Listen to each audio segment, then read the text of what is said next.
I'm going to make a statement that we'll come back to at another point, but something to ponder for all of you. Gaia is actually anti-gravity. Anti-gravity. You know what gravity is on the planet. It's all around. The physical gravity that kind of keeps everything together. But if it wasn't for Gaia's ability in anti-gravity, the Earth, I'm having a little bit of a challenge here with Cauldre. Cauldre, take a deep breath and just say it.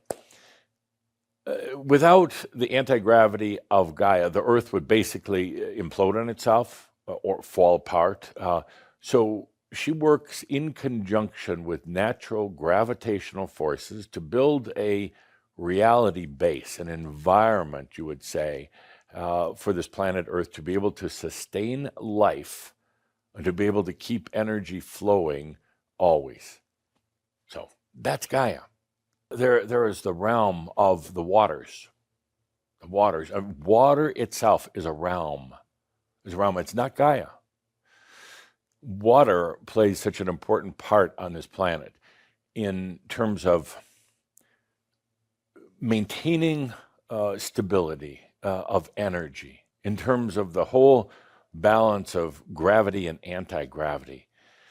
Gaia uses the water, particularly the salt water of the planet, for the work that she does in anti-gravity. And by the way, I'm hearing some of the scientific types and technical types out there just screaming about this.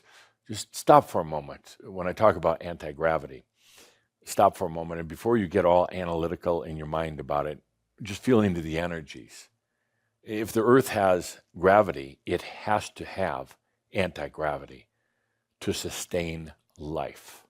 So, I don't want to go into physics lessons here, but some of you be a little bit more open-minded in this. Let's talk about the ungravity.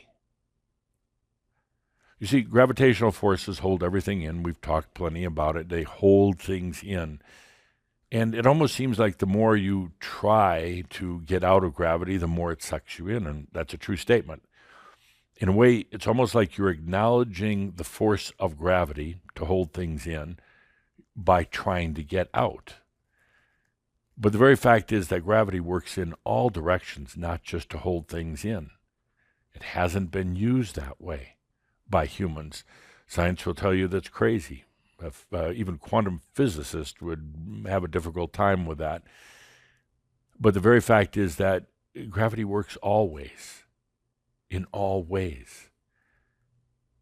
One of the next big steps for Shaumbra, for you, is to allow the gravity to expand. Allow you, and it's not fighting it. It's not trying to figure it out. It's simply an allowance, allowing gravity to expand you. You've often dreamt of the other realms, of what's out there. You've dreamt of other potentials happening.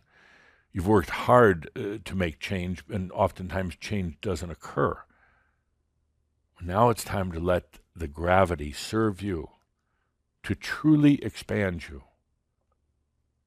to truly take you to a new level of consciousness. And it's not something you have to work at. You simply allow it. So many of you have gotten frustrated because you, as a human, wanted certain things to happen. Even with your health, for instance, you, through your mind, you thought good health thoughts, and then nothing happened, or you got sicker.